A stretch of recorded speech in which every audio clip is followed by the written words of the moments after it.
And if you guys are wondering, I just posted Monday's SI session, and I'm going to go ahead and post today's. It just hasn't loaded yet. All right, so the questions that I have in the chat so far is, one is, do we need to be given excess halogen for multiple halogenations to occur despite already having a base catalyst? So if you see here, oh, I don't think I'm sharing my screen. Well, that's sharing.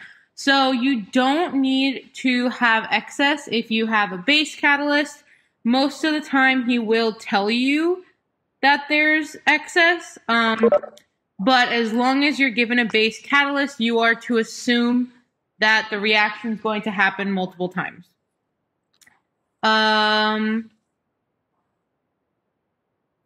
So as far as the Hels-Volhard-Zielinski reaction goes, that's actually different.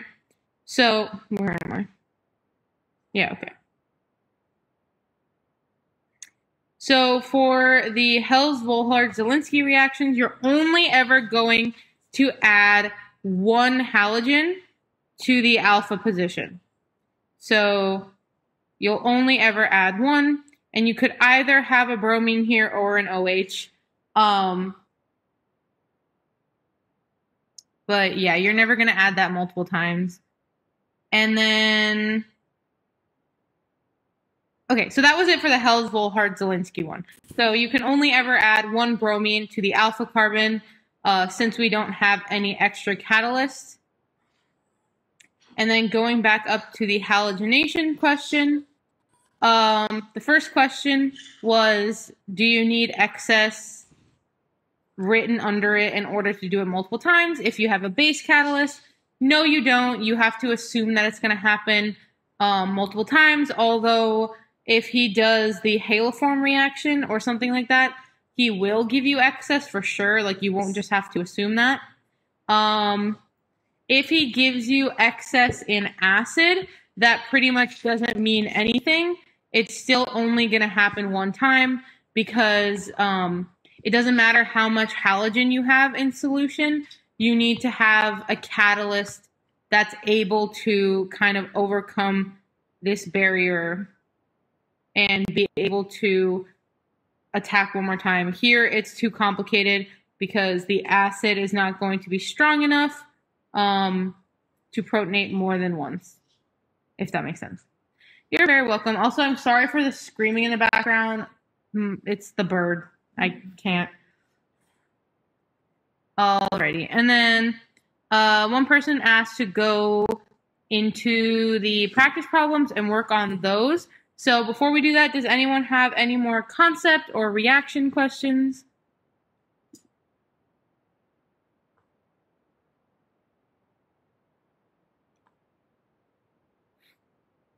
I'll give it a moment.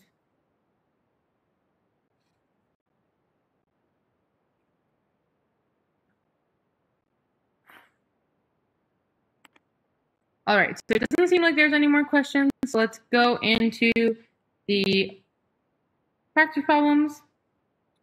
And you wanted to do 13 and 74.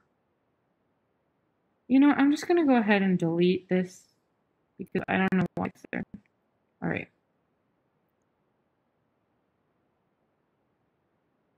Do you mean this number 13? Because I know there's like some multiples. Okay, so let me go ahead and erase all of this. So we are talking about acidity, and we can see they give us a couple different functional groups. First, we have our carboxylic acid, and then it doesn't matter whatever's over here. We have our H2O. We also have an alcohol. We have a triple bond. Oopsie, sorry about that. And we also have our NH3. So, first thing is first, we know that of all these options, which of these is going to be the most acidic?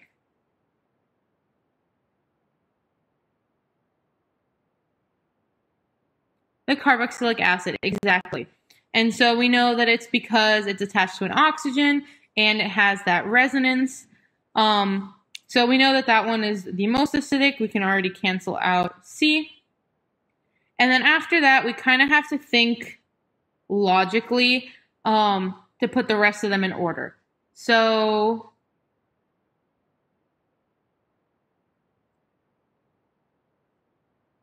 sorry, I was reading something in the chat. So that's not a dumb question at all. So when we're talking about acidity and we want to know what makes something acidic, you're essentially looking for, here, let me draw this out right here.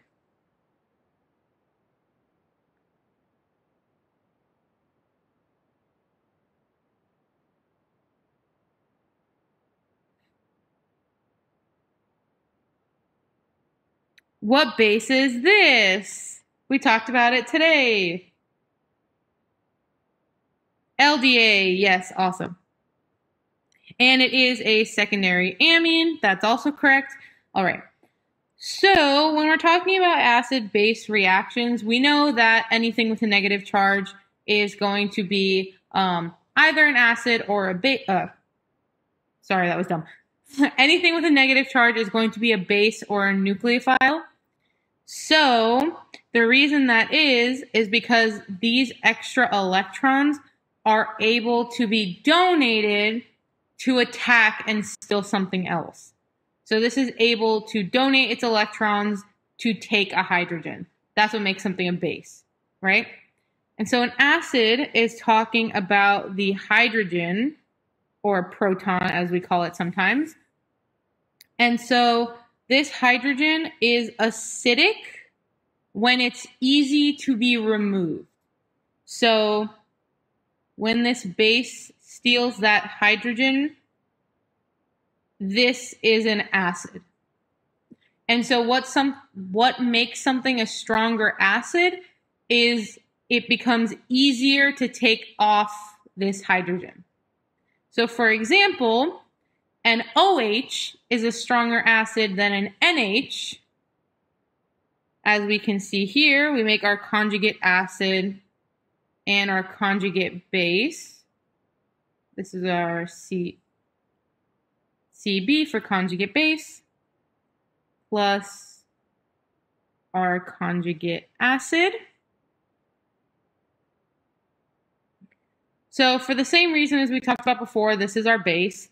And now we have this extra acid, or this extra proton here. And this can again be removed by the negative charge. So that's why it's an acid. And between the OH and the NH, we can see that the OH is a stronger acid because this bond right here is much weaker. So oxygen is more electronegative than nitrogen. So it's pulling on these electrons and pulling them closer and closer and closer towards the oxygen. So this is the electron pull. And so that means this bond becomes weaker and weaker. This one is less electronegative. So this bond is a little bit stronger. So this hydrogen is easier to steal than this hydrogen, which is why this one is a stronger acid. I know I tripped up on myself, but does that sort of kind of make sense so far? Okay, sweet. So then when we're talking about like this kind of context and we're comparing a bunch of different acids, we want to look at a couple different factors. If you look up cardio from Orgo 1, I'm not going to go through the entire thing right now because we mostly just need these. So none of these guys drawn out have a charge. So we're left with atom and resonance. And we know that it's a stronger acid when it's attached to an oxygen than a carbon or a nitrogen.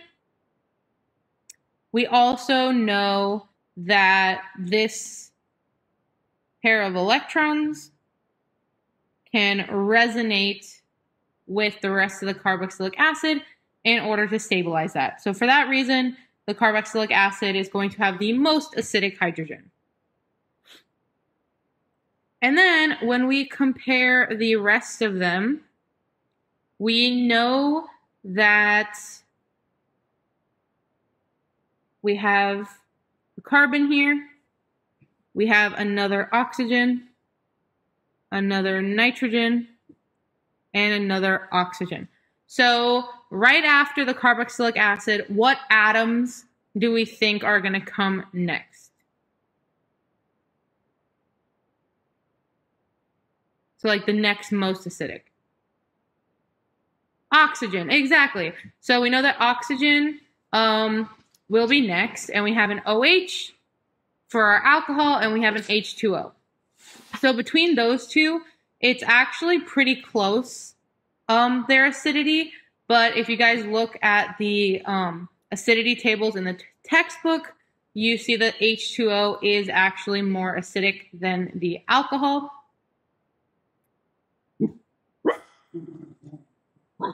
And so far, we can get rid of these two. So now we're stuck between A and E, right? Oh wait, no, we can cancel E already because I made this mistake. But,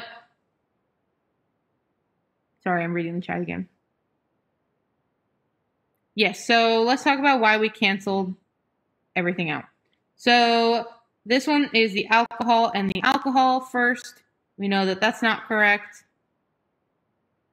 And this one had the H2O first, and we also know that's not correct. So we're stuck between A and C. And so we know that after the carboxylic acid, water is the most acidic. And so we're able to pick A. Oh, my bad. So what the person was actually asking is, why is H2O more acidic, not why are we canceling each answer choice out? So that's my bad, sorry. So the way I think about it, why water is more acidic, is just because water is like the universal solvent. It's really good at taking and getting rid of hydrogens, and also it's kind of like standing by itself, so the oxygen's not sharing any of its electrons. It doesn't have the carbons around it to have an effect, so it's going to be better at holding that charge onto itself, and there's not really anything that's going to donate any electronic effects there, because we know that carbon has a little bit of a donating tendency. So if there's no carbons, it's going to be better at holding its charge by itself.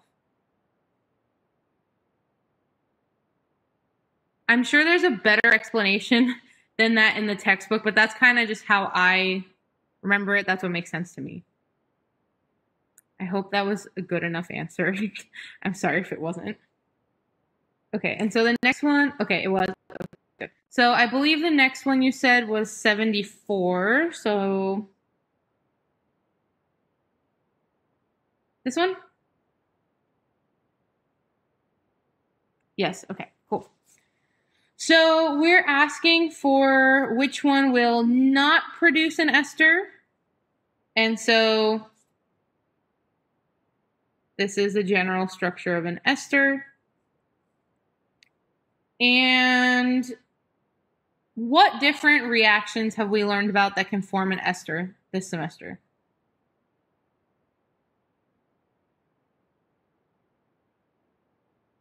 We have the Fischer esterification. We also have the trans esterification. Cool. Okay. So let's go ahead and kind of have an idea of what everything is. Na plus is what kind of ion?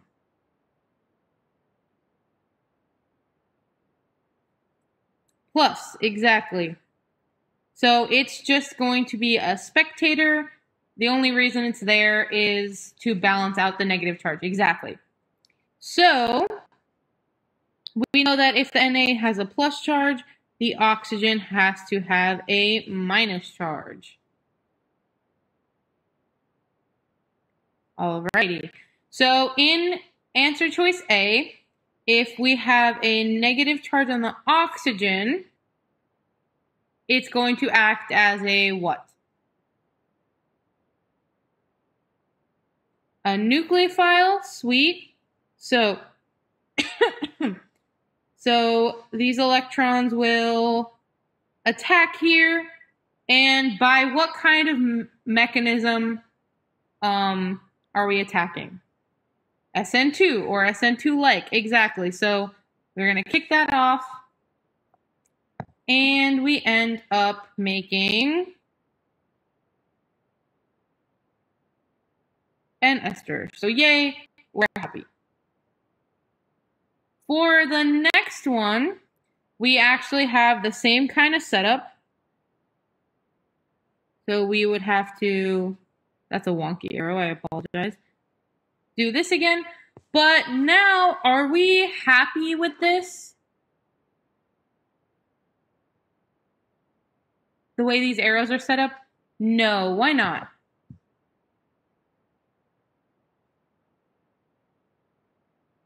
Yeah, exactly. So one of the points is that OH is a really bad leaving group. Remember in Orgo 1, they basically said OH will never be a good leaving group.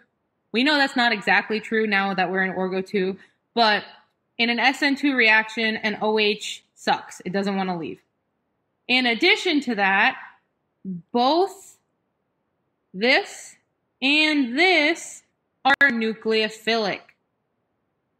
So now not only do we have the oxygen with a negative charge wanting to be a nucleophile, we also have this O, which could be a nucleophile and attack the electrophilic carbonyl.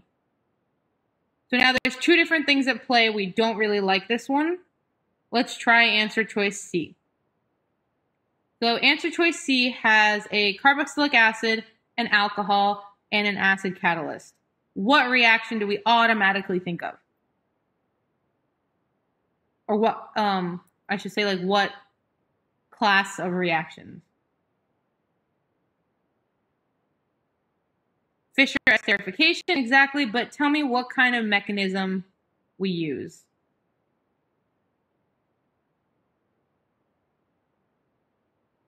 Nucleophilic acyl substitution, exactly, perfect. So in the nucleophilic acyl substitution, we know that the acid catalyst is going to do what? What's the point of an acid catalyst? It protonates the carbonyl, yes, and it also is going to, well, not also, but by doing that, it's essentially going to make the electrophile more electrophilic, and it's going to catalyze the reaction. Awesome. So eventually, we know that the oxygen here will act as the nucleophile. We know this will be the leaving group, and eventually, we end up with an ester. We actually have the same exact type of mechanism for D and E. So this will be the nucleophile. This whole thing will be the leaving group. And so we get, and then here the chlorine will be the leaving group. That will be the nucleophile. So once again, we get an ester. And someone asked a great question for B, how do we know which side is the leaving group? So it doesn't really matter. We could either get rid of the right side, like I did here, or you could get rid of this side. Doesn't matter. As long as you know, you can only break one of these two red bonds. You can't break any of the other bonds. All right. So because of all the different things we talked about, B is going to be the only one that does not produce an ester. You are very welcome. Okay, so I'm going to leave this open for a second. If you guys have any more questions or you want to do any more examples in here, Someone did request to go into chapter 12. So if you have any more questions in this packet, let me know. If not, we can move on to those chapter 12 questions.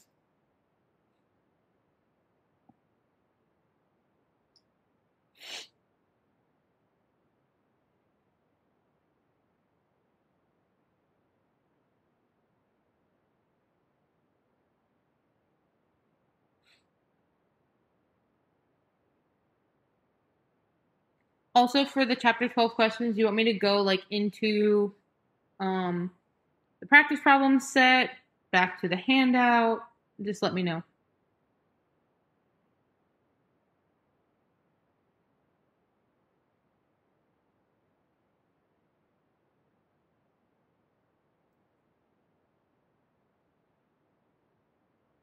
Okay, so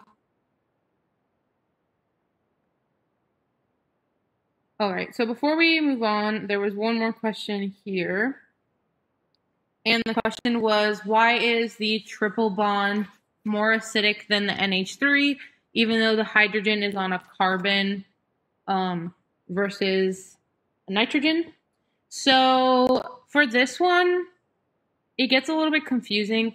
But essentially, NH3 is going to be a super strong base.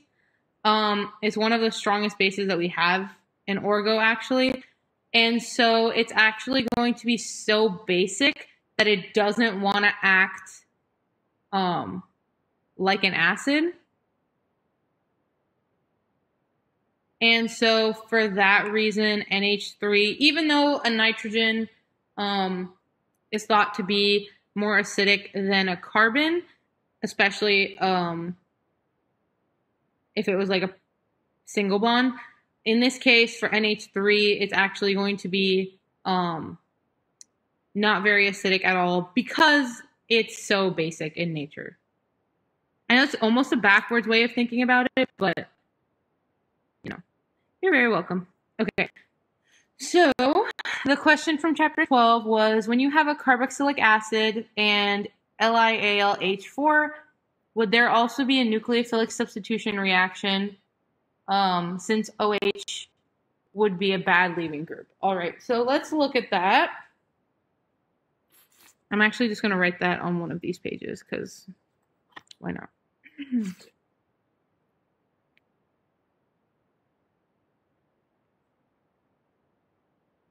So for carboxylic acid with LiAlH4, so remind me, what is the nucleophilic species in this reaction? Quick concept question.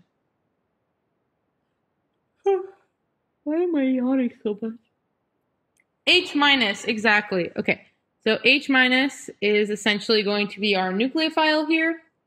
So in the first step, that's an awful arrow. This way. Attack, kick up the leaving group. Oh my gosh, wow, why can't I speak? When you attack, you kick up the electrons. You add a hydrogen, and we have our OH. And in the next step, what do we say is the most favorable thing to do?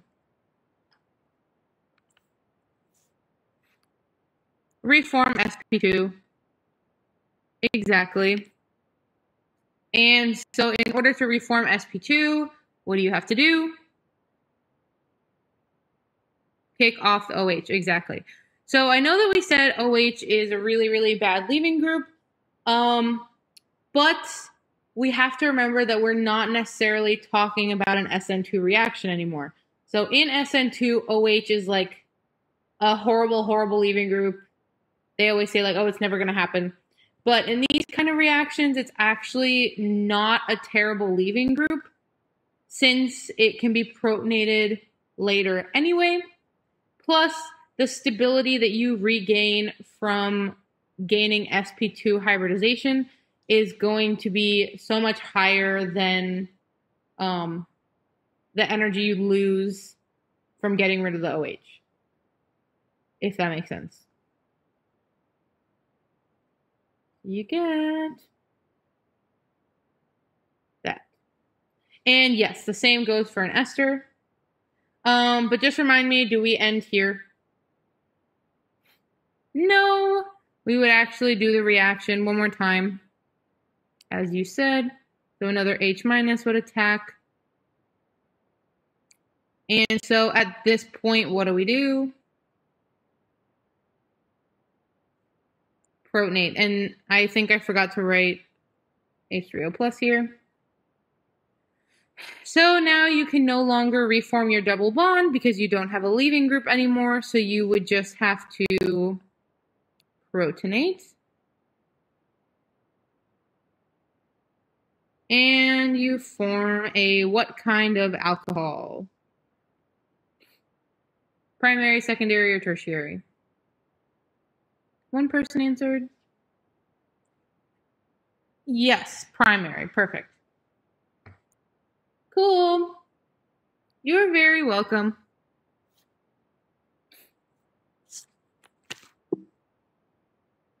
Awesome question so far. Alrighty, guys. So what else? Pretty much the whole semester is fair game for you guys to ask questions about. Okay, so someone said, "Why? By the way, should we know how to form nitriles for the final?" So no. And the reason I say no is because Dr. West said he's not going to ask about that kind of stuff. So the only thing I would know if I were you is just, where is she?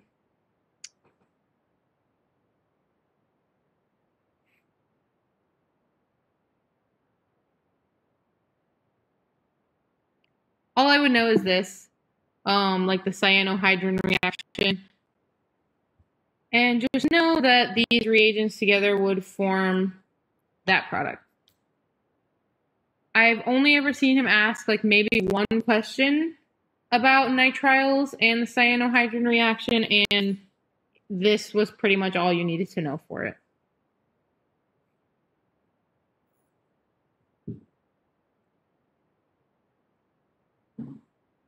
You're welcome. Okay. What other questions you guys got? They don't have to be specific questions either. We can just go back and like review something if you guys want. Just let me know.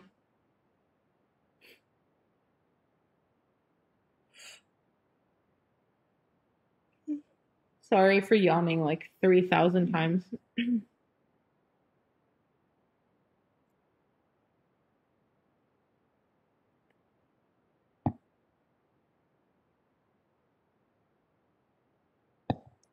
Okay, so let me read something in the chat.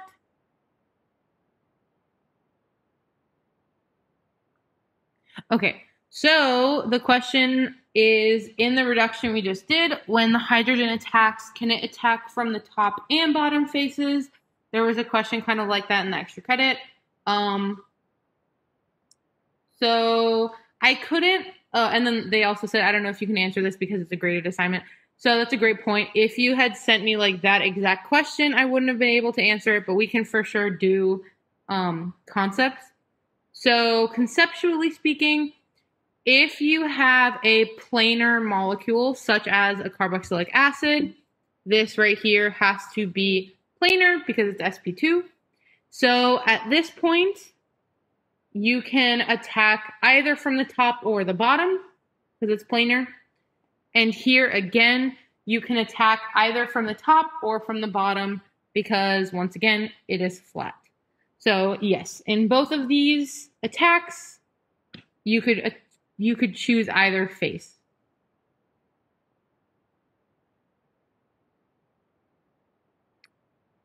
You're very welcome. Do you guys have any like questions from a practice final or anything that you need like conceptual help with?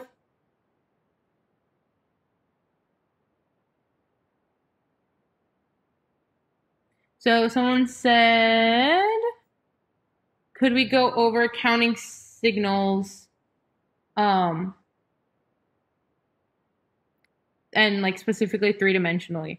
So what do you guys think? Is everyone cool with that? I'm fine with that if you guys want. I know chapter 9 is a doozy. Yes. Okay, sweet.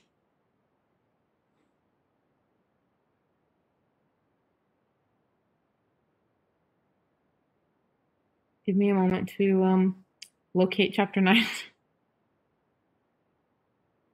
Let's use this.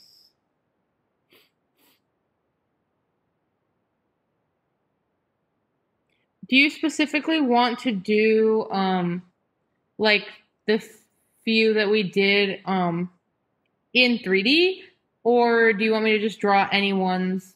There were some in the handout. Okay, cool. That's what I said. I stopped sharing just so I could find the handout because I was like, I don't know where it is, and I didn't want you guys to see like a bunch of random things.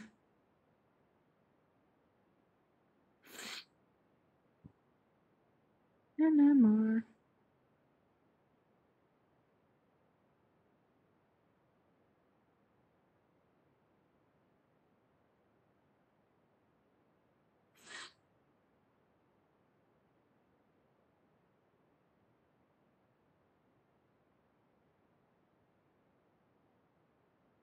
There we go.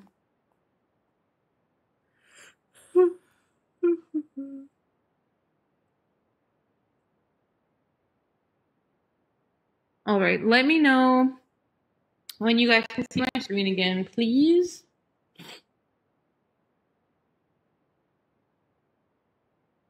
Okay. So I believe you said the one with the sulfur. Where did my pencil go? So this one? Yes? Okay, cool. So I have it drawn. All right, so let me actually redraw it so you don't have all the answers there. That might be more helpful. So most of the molecule we're going to kind of look at as if it's flat. But the thing that's going to stick out mostly is this ring right here. So I'm going to go ahead and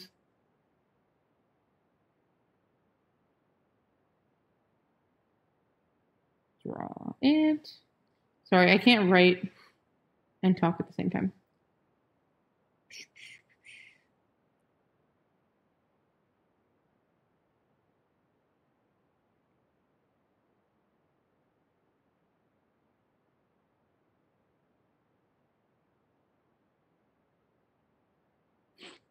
Okay, so we're going to have our hydrogen that points this way, points this way.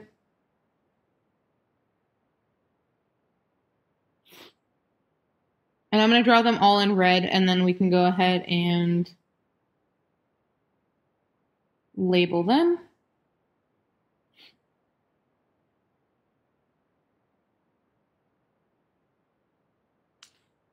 All right, so this is what we have so far. And I tried my best to kind of show this as if this side is coming out to you, and then these two are pointing forward and backwards. So the biggest thing I want you guys to remember is the plane of symmetry. So for this ring, where do we have symmetry?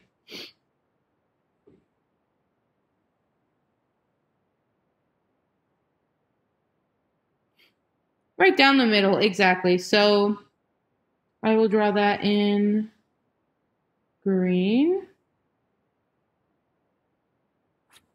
And the way we kind of see that in 3D, I'm going to draw it like that. Right? So this one pointing forward is going to see everything here. So is this one pointing forward. They're going to see everything here. The ones pointing backwards are going to see the back of the molecule, so all of this stuff.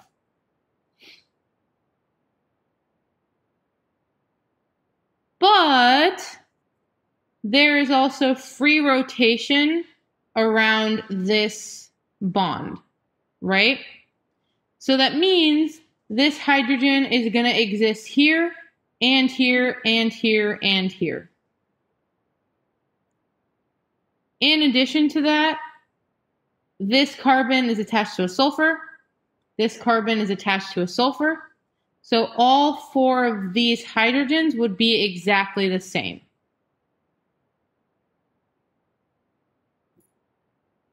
So I'll do those in yellow.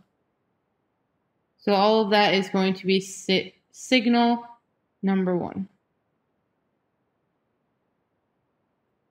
And what would the integration be?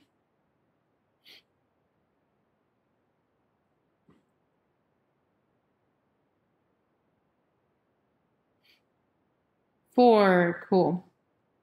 And remember, integration is just how many hydrogens are represented by each signal. So that, sorry. Please stop. There we go. All right, so then we have this hydrogen. It's attached to a carbon that's attached to 2 sulfurs.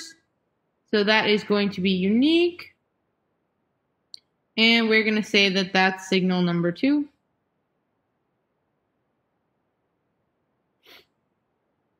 This one, again, is going to be 1H, and it's going to be completely unique.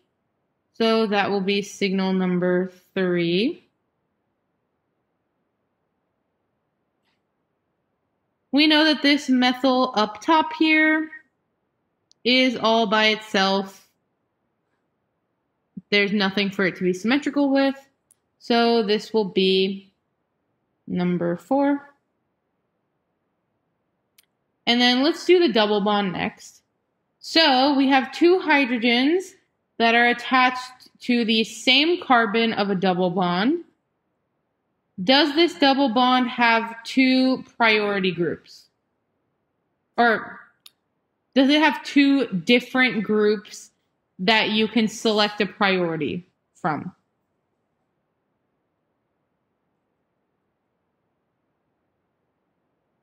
All right, so what I mean by that is basically when we have a double bond, right, and we're talking about priority groups, we have to have 2 distinct groups in order to be able to pick one as a priority. So on this side, since those 2 groups are exactly the same, you can't pick a priority. But on this side, since they are different, aka asymmetrical, you can pick a priority. So as you guys said, we can pick a priority group here, so it's asymmetrical. And so in that case, what's the relationship between those 2 hydrogens?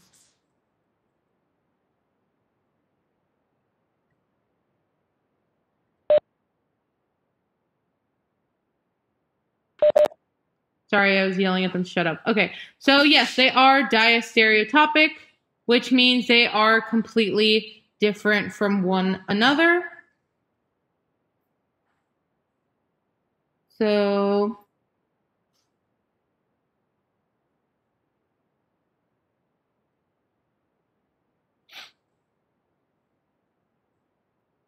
this can be signal number 5, and this can be signal number 6.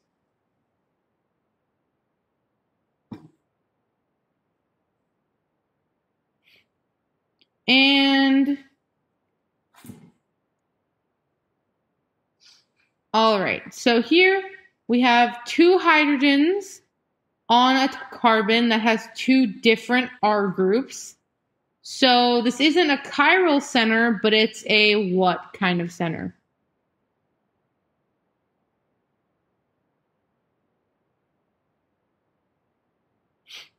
If you guys don't remember, that's okay, but I want you to try. This kind of spot can give rise to enantiotopic signals, but specifically, what do we call a carbon that has 2 unique groups and 2 hydrogens? Yes, so that's either prochiral, or we could call it a potential chiral center. So I like to denote that with a P.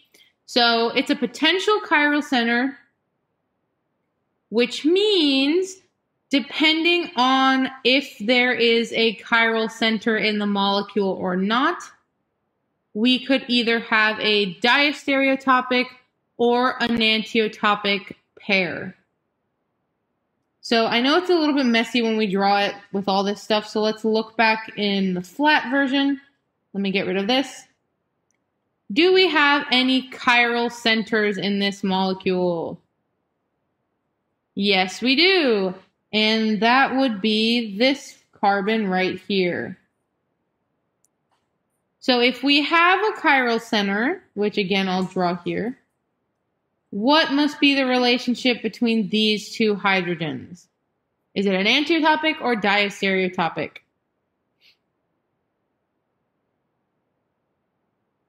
Diastereotopic, exactly, I agree. So let me write that.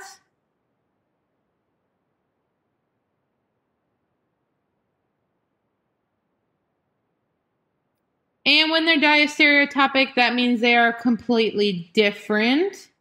So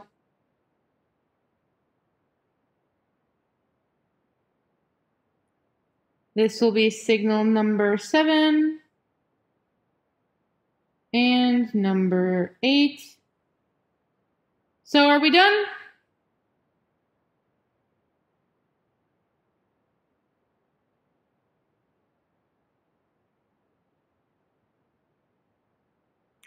Aha, yes, it's not done because we forgot. Sorry, I don't know why this palm rejection doesn't work.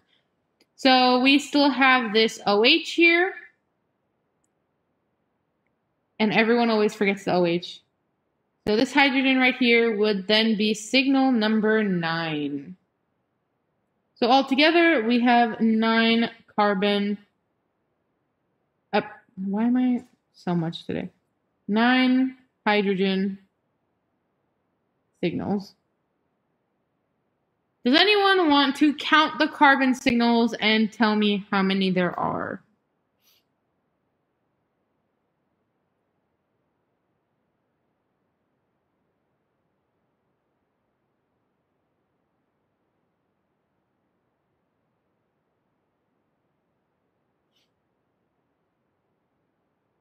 Or do you guys want to go through and count them together? Let's actually do that because we got a couple different answers. So let's start up here just because I said so. So we have signal number 1.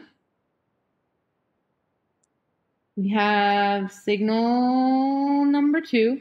And is there anything like diastereotopic or enantiotopic when we're talking about carbon signals? No, because you can only have like 1 carbon per carbon. That sounds silly when you say it like that, but you know, they can't have a diastereotopic relationship. So this is number 3. Next up, number 4. This one is number 5. And then in the ring is where people get kind of confused.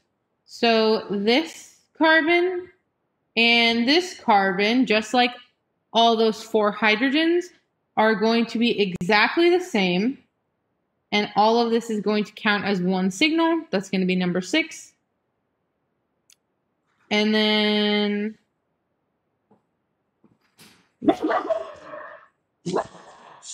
sorry. And then this carbon is going to be number 7. Last but not least, this carbon will be number 8. So we will have 8 carbon signals.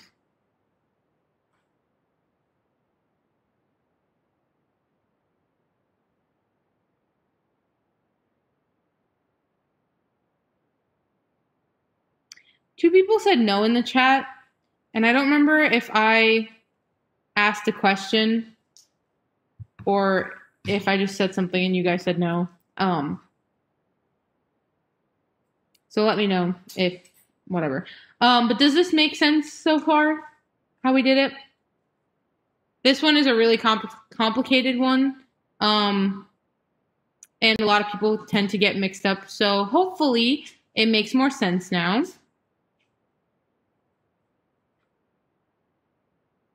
Do you guys want to do maybe another counting signals example before I let you guys go? Or do you have any other questions?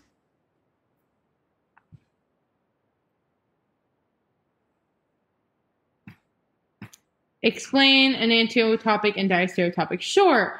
Okay, so I have a little, there we go. So homotopic and heterotopic are our big umbrella terms. Homotopic just means that those two hydrogens are the same.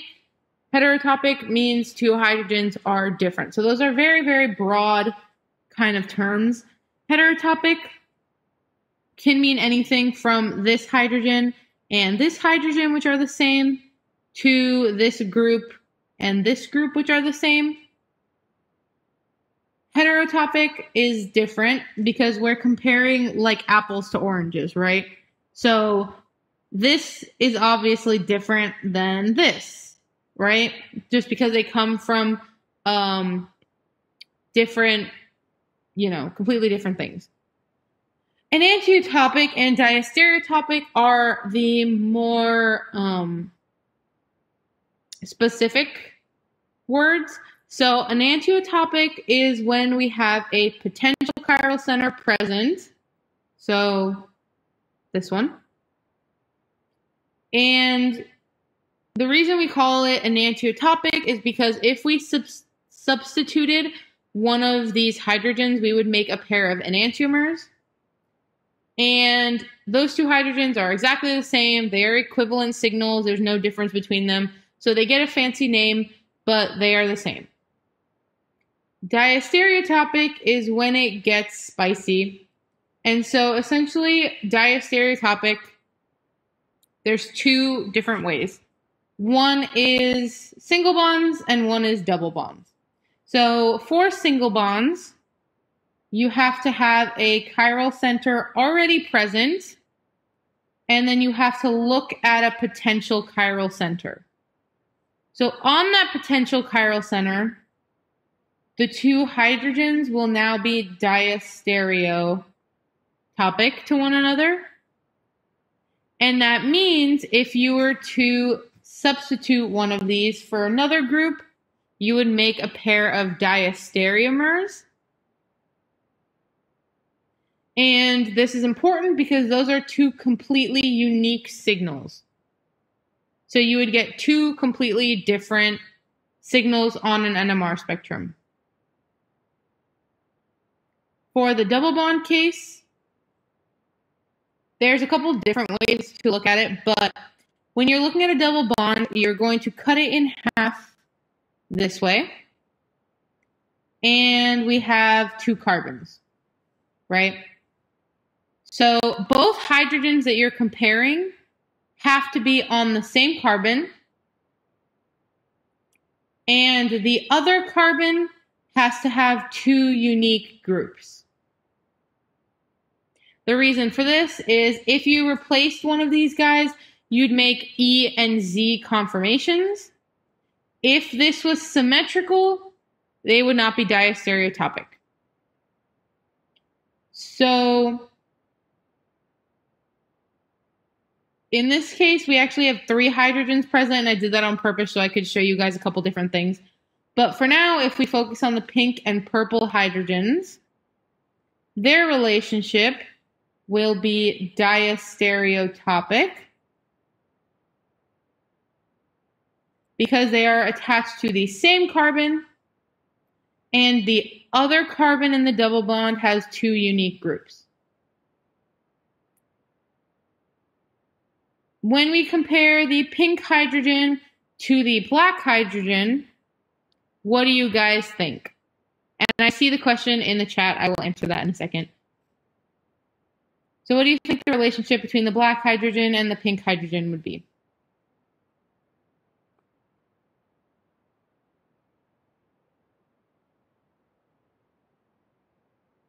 Heterotopic, exactly.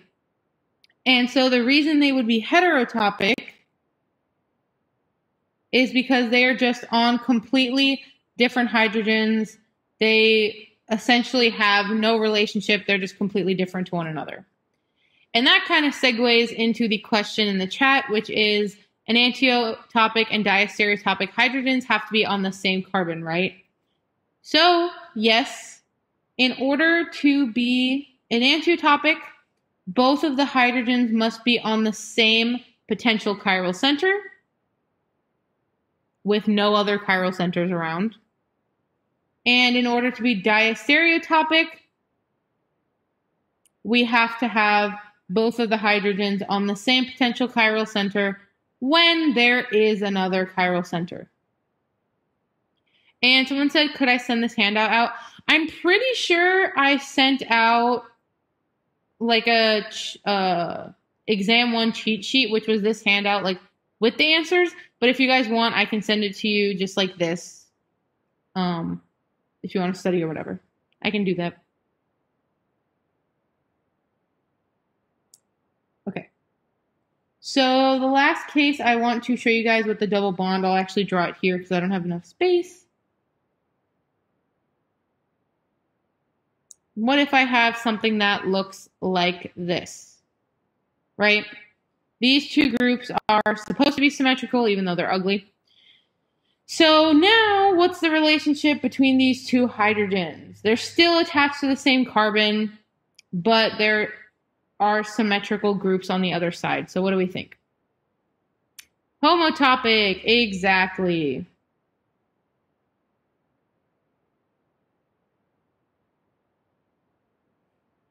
So that is pretty much the kind of quick rundown of homotopic, heterotopic, enantiotopic, and diastereotopic.